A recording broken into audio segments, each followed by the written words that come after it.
2019 November மாதம் 12 தேர்தல் பிரசார கூட்டம் ஒன்றிலே தமிழ் தேசிய கூட்டமைப்பினுடைய அன்றைய நாடாளுமன்ற உறுப்பினர், முன்னாள் நாடாளுமன்ற உறுப்பினராக இருக்கக்கூடிய சினி தம்பி யோகேஸ்வரன் அவர்கள் ஒரு குற்றச்சாட்டு ஒன்றினை முன்வைக்கின்றார். இலங்கையின் 4வது கோடீஸ்வரராக உள்ள கருணா மீது எந்த ஒரு விசாரணையும் முன்னெடுக்கப்படவில்லை.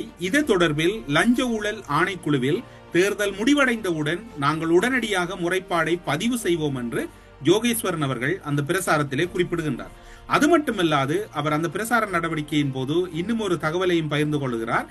என்ன தகவல் என்று சொன்னால், பிள்ளையான் எவ்வாறு கோடீஸ்வரர் ஆனார், போராட்டத்திலே இருந்த இருவரும் எவ்வாறு ஒரு பெரும் பணபலமும் நிலபலமும் உள்ளவர்களாக மாறினார்கள், அது மட்டுமல்லாது தீவுச்சேனை பகுதி தோண்டப்பட வேண்டும் என்று 2019 நாடாளுமன்ற தேர்தல் காலத்திலே குறிப்பிட்டார். அதன் பின்னர் நாடாளுமன்றம் கோட்டபாய ராஜபக்ச தலைமையிலான பொதுஜன பெரமுனவால் அமைக்கப்பட்டது. அவர் கூறியது போன்று, நாங்கள் தோல்வி அடைந்தால் அவர்கள் வெற்றி பெற்றால் அவர்கள் காப்பாற்றப்படுவார்கள் என்றும் கூறினார். அதுபோன்று அவர்கள் காப்பாற்றப்பட்டார்கள்.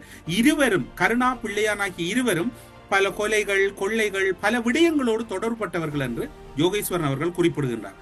ஆனால் 2019 அவர் கூறியது நிறைவேறவில்லை. அன்று அவர் வெற்றி பெறவும் இல்லை. அதன் பின்னர் ஆட்சியும் மாறி இருந்தது. ஆனால் இப்போது இருக்கக்கூடிய தகவல், மேலதிக தகவல் என்னவென்றால், 2024 ஆட்சி பொறுப்பை எடுத்த என்பிபி அரசாங்கம் ரவீந்திரநாத் கடத்தல் அல்லது காணாமலாக்குதல், கொலை செய்தலில் சந்தேகத்தின் அடிப்படையில் பிள்ளையானை கைது செய்திருக்கின்றது. இன்று வரையும் அந்த தீவுச்சேனை பகுதி என்பது தோண்டப்படவும் இல்லை. அவை தொடர்பில் எந்த ஒரு நடவடிக்கையும் எடுத்ததற்கான எந்த ஒரு தரவுகளும் கிடைக்கவில்லை. ஆனால் விசாரணைகள் தீவிரப்படுத்தப்பட்டிருக்கின்றன என்பதை மட்டும் இந்த இடத்திலே கூறிக்கொள்ளக்கூடியதாக இருக்கின்றது. அது மட்டுமல்லாது யோகேஸ்வரன் அவர்களுடைய கருத்திலே இப்போது பேசப்படுகின்ற மிக முக்கியமான ஒரு விடயம் பேசப்படுகிறது. ரவிராஜ் கொலை செய்யப்பட்டதோடு மட்டுமல்லாது அது தொடர்பில் ஆராயப்பட வேண்டும்.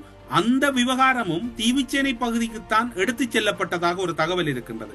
அது மட்டுமல்லாது தீவுச்சேனையில் எத்தனை பேர் கடத்தப்பட்டார்கள், கொலை செய்யப்பட்டார்கள், TRO பிரதிநிதிகள், தமிழர் புனர்வாழ்வு கழக பிரதிநிதிகள் அந்த பகுதியிலே இறக்கப்பட்டார்கள். அது மட்டுமல்லாது இதனோடு யாருக்கு தொடர்பு இருக்கின்றது, பிள்ளையானின் அட்டூழியங்கள் கொஞ்சமா என்று அவர் கூறுகின்றார்.